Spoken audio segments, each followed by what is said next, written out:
Well, thank you. Thank you for being here. Um, when I say the word finance, what do you think? What's the first thing that comes in your mind? So many of you would have pictured Wall Street, or maybe the skyscrapers in New York, or the city of London. But let me take you back. Let me take you back to the origins of finance. And imagine a piazza in Renaissance Florence, merchants exchanging bills of exchange, a banker's table, the Italian word banco, from when the word bank comes from.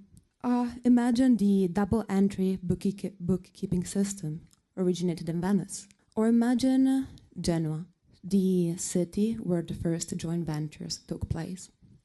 So finance, as we know it, was not born in New York, was not born in London, it was born here in Italy. And so if finance is in our DNA, why does Italy today struggle to see itself as a financial power? Why do we so often compare ourselves to Paris, Frankfurt, or Silicon Valley? What if the way forward is not about copying anyone else, but is about going back to our origins? Well, you probably know, but Italy's economic strength was never about size. We don't have the population of the United States. We don't have the size of China. Our strength lies somewhere else. It lies in networks of trust, in creativity, in small and medium-sized enterprises, and enterprises that become world leaders in design, machinery, fashion, food, robotics. This is a paradox. What the world calls Italy's weaknesses, our fragmentation, our family firms, our obsession with style, is the true strength that our system has. And just think about the industrial districts, clusters of firms all across Italy, that they're not giant corporations, they're networks, they're ecosystems. They embody the origin of Italian capitalism, strength through connection, not necessarily scale, not necessarily just one individual, but a network of them. So why, when we think about finance, do we pretend we have to look like somebody else? For my work, I go around a lot, I travel a lot, talking about finance, network, artificial intelligence. And people always compare. In Silicon Valley, they do this. In London, they do that. But we have a lot of examples of excellence also here.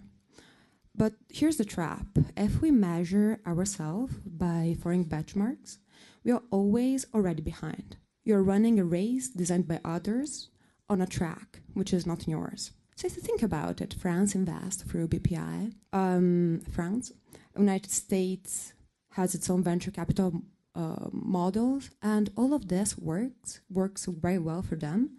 But Italy doesn't need to borrow someone else's story. It needs to finance its own core. So what does it mean in practice? Well, it means having the strength to choose ourselves, to invest not out of fear of being left behind, but out of pride in who we actually are. It means funding the kind of companies and idea that make Italy, you know, the small and medium enterprises, the hidden champions, the creative industries, the deep tech startups emerging from our university. It means believing that our networks of firms are not a liability but an asset in a world where trust and relationship are always more important. And it also means having the strength to fight with our own strength, with our own style. Not imitating Silicon Valley, but showing an Italian style of capitalism that can work, one that values design, networks, resilience, and beauty. Because style, it's not superficial. Style, it's a strategy itself. So try to think about it. Globalization was supposed to erase difference, but the ecosystems that are actually thriving today are the ones double down on their origins. So France didn't abandon its statist tradition, it reinvented it. The United States didn't try to become subtle. They actually doubled down on what they are. They doubled down on risk-taking, they doubled down on scale. So why should Italy be the only one trying to imitate someone else? If we double down on Italy as Italy, we can build an ecosystem not only competitive, but also distinctive. So let me tell you why this is not just a dream or a metaphor. Italy today, it's not only history and heritage, but it's really an economic power. Take our industry.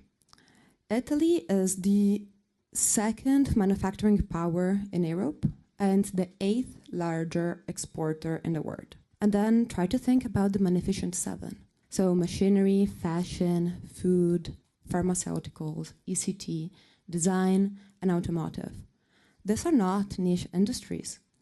These are the backbone of global supply chains. And behind the global names, there are thousands of hidden champions. Mid-sized companies, often family-owned, often have undervalued but fiercely competitive. They thrive on exports, on craftsmanship, on long-term vision passed down through generations, as we have heard today. And look also at our financial fundamentals. Italian households hold over 6 trillion euros in financial assets. Private debt, it's among the lowest. And our banks, often criticized, are much stronger than the European average. So what once looked like caution became resilience. And investors are noticing. So Italy is attracting more and more capital, and it made it in the top 10 worldwide for investor attractiveness. So yes, global capital, it's finally rediscovering us. And yet, the most powerful asset, it's the hardest to measure. We can call it the Italian sense. So a unique blend of human capital, world-class universities, creativity, cultural richness. It's the ability not just to make products, but to create meaning. It's really the ability to turn function into beauty, and beauty into value. This is the Italy I want us to see, and a country with strong roots and the chance to turn them into new opportunities. So here's the question I want to leave you with. What does it mean to finance our core?